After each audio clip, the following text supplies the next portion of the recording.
안녕하세요. 와인 고인물입니다. 댓글 중에 버번 리뷰를 많이 해달라는 의견이 있어서 이번 영상을 만들어 보았는데요. 10만원 이내에 버번 위스키 8종을 시음해서 마시는 순으로 순위를 매겨보겠습니다. 알코올 도수가 낮은 위스키부터 높아지는 순으로 시음을 할 건데요. 우드포드 리저브, 에반 윌리엄스 싱글 배럴, 러셀 리저브 10년, 1792 스몰 배치, 포발 싱글 배럴, 폴 로지스 싱글 배럴, 잭 다니엘스 싱글 배럴 100프루프, 와일드 터키 레어 브리드의 순위고 아주 주관적인 순위이기 때문에 재미로 봐주시길 부탁드립니다. 가장 먼저 마실 위스키는 우드포드 리저브입니다. 이 증류소는 기존의 버번 위스키와는 다른 방식으로 증류를 하는데요. 일반적으로 버번 위스키는 연속식 증류기를 이용하여 증류하는데 우드포드 리저브는 구리단식 증류기로 3번 증류하는 방식으로 부드럽고 섬세한 위스키를 만들어내고 있습니다. 특히 우드포드 리저브 버번 위스키는 옥수수 72%, 호밀 18%, 몰트 10%로 구성되어 있고 알코올 도수는 43.2%이며 가격은 7만원대에 구입할 수 있습니다. 제가 직접 시음을 해보니 구수한 곡물 향과 상큼한 사과의 과실향, 부드러운 바닐라와 기분 좋은 오크향, 너무 달달한 쪽으로 치우치지 않은 밸런스와 긴 피니쉬가 좋아서 오늘 마신 위스키 중에서 2위를 차지하였습니다. 두 번째로 마실 위스키는 에반 윌리엄스 싱글 배럴입니다. 미국의 켄터키 증류소들은 처음에 간의 수공업 수준의 위스키를 만들었는데요. 1783년에 에반 윌리엄스라는 뛰어난 인물이 증류소를 만들면서 켄터키의 버번 위스키는 하나의 산업으로 출발하게 되었습니다. 특히 에반 윌리엄스 싱글 배럴은 7, 8년 동안 오크통에서 숙성한 배럴 중에서 마스터 디스틸러가 단 하나의 배럴을 엄선하여 병입한 싱글 배럴 위스키인데요.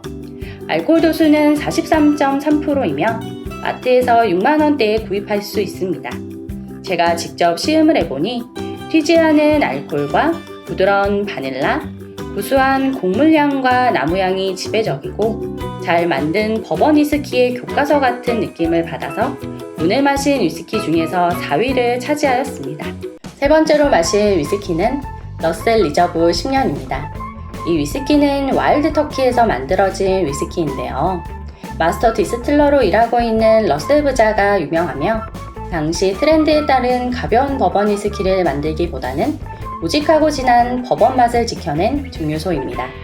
특히 러셀 리저브 10년 버번 위스키는 10년 이상 숙성된 원액들을 블렌딩한 제품으로 아버지의 은퇴를 기념해 에디 러셀이 한정품으로 만들었지만 지미 러셀이 은퇴를 번복하자 그대로 정식 제품 라인업에 추가되었고 알코올 도수 45%에 마트에서 7만원대에 구입할 수 있습니다.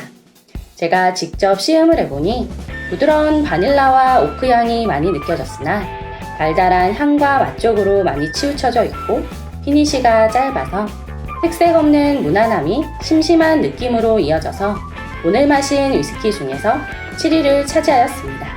네 번째로 마실 위스키는 1792 스몰 배치입니다.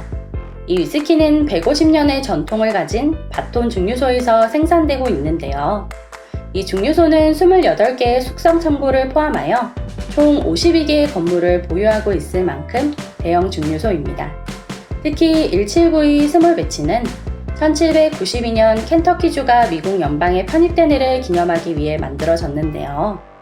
마스터 블렌더가 고심하여 선별한 오크통에서 9년 이상 숙성 과정을 거치고 높은 호밀의 비율에 특별한 매실일로 블렌딩하였고 알코올 도수 46.85%에 마트에서 6만원대에 구입할 수 있습니다. 제가 직접 시음을 해보니 튀는 알코올과 아세톤이 정돈되지 않고 거친 호밀의 곡물과 인위적인 화장품 향에 러프한 질감과 강한 스파이시로 인한 공격적인 밸런스로 오늘 마신 위스키 중에서 6위를 차지하였습니다. 그 다음 마신 위스키는 코발 싱글 배럴입니다. 이 증류소는 일반적인 버번 증류소가 위치한 켄터키가 아닌 시카고에 자리하고 있는데요. 일반적인 버번 위스키에 들어가는 옥수수나 호밀 대신 조를 사용해서 버번 위스키의 새로운 길을 제시하고 있습니다.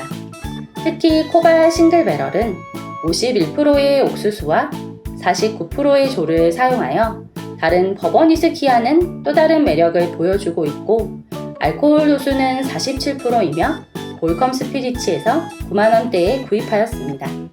제가 직접 시음을 해보니 거친 곡물향과 풀이나 생나무 뉘앙스, 후추나 이국적인 정향과 같은 향신료까지 느껴졌지만 개성을 넘어서 튀는 향들이 오가난 느낌을 많이 받아서 오늘 마신 위스키 중에서 8위를 차지하였습니다.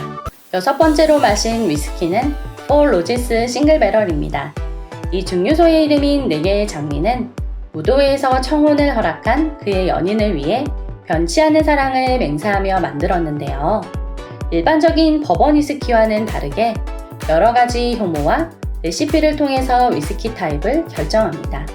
특히 폴 로지스 싱글 배럴은 8년 이상 오크통에서 숙성한 배럴 중에서 마스터 블렌더가 하나의 배럴을 엄선하여 병입한 싱글 배럴 위스키이며 알코올 도수 50%에 볼컴 스피리츠에서 8만원대에 구입하였습니다. 제가 직접 시음을 해보니 화사한 꽃향과 상큼한 사과의 과실향, 해운나무의 뉘앙스와 살짝 거친 호밀의 곡물 느낌까지 다양하였으나 입에서 러프한 질감과 살짝 쓴맛이 느껴져서 맛보다는 향이 좋은 버번이었네요. 오늘 마신 위스키 중에서 3위를 차지하였습니다. 그 다음 마실 위스키는 잭 다니엘스 싱글 배럴 100프루프입니다. 잭 다니엘스는 일반적인 버번 위스키와 제조 방법에 차이가 있어서 테네시주의 법에 따라 테네시 위스키로 분류되는데요. 그 차이점은 중요한 주정을 사탕 남풍나무 숯으로 채운 여과기에 통과시켜 특유의 원숙한 풍미를 가지게 되는 것입니다. 특히 잭 다니엘스 싱글 배럴 100프루프는 마스터 디스틸러가 직접 고른 하나의 오크통에서 병입한 싱글 배럴이며 알코올 도수 50%에 볼컴 스피리츠에서 9만원대에 구입하였습니다. 제가 직접 시음을 해보니 부드러운 바닐라와 멜론의 과실향, 나무가 탄 듯한 느낌과 달달하고 찐득한 밀크 카라멜까지 많이 느껴졌으나 피는 아세톤 향에 너무 달달한 쪽으로 치우쳐져 있어서 밸런스가 조금 아쉬워 오늘 마신 위스키 중에서 5위를 차지하였습니다. 마지막으로 마실 위스키는 와일드 터키 레어 브리드입니다. 이 위스키는 바로 와일드 터키에서 만든 제품인데요. 6년의 숙성과 8년 숙성, 그리고 12년 숙성의 배럴에 원액을 섞어서 희석하지 않고 그대로 병에 담은 위스키입니다. 물을 섞지 않은 배럴 프루프 버번으로 마스터 디스틸러인 지미 러셀의 최고의 걸작으로 평가받고 있는데요. 알코올 도수는 58.4%이며 마트에서 8만원대에 구입할 수 있습니다. 제가 직접 시음을 해보니 구수한 곡물의 볶은 옥수수와 고소한 견과류의 땅콩, 부드러운 바닐라와 달콤하고 찐득한 밀크 카라멜까지 다양하면서도 타격감이 있는 맛있는 버번 위스키라서 오늘 마신 위스키 중에서 1위를 차지하였습니다. 버번 위스키는 옥수수가 51% 이상 함유되어 있고 버진 오크통을 사용하기 때문에 옥수수 곡물향과 오크향, 바닐라 뉘앙스와 달콤함이 기본적으로 깔려 있는데요.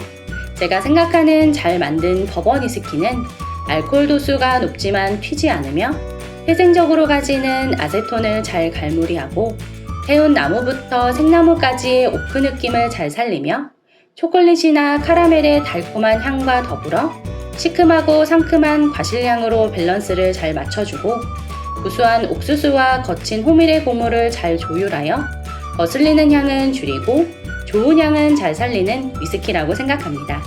이번 영상은 여기까지고요. 오늘 영상이 좋았다면 구독과 좋아요 눌러주시고 앞으로도 시음을 원하는 위스키를 댓글에 남겨주시면 무리하지 않는 선에서 영상을 만들어 보겠습니다.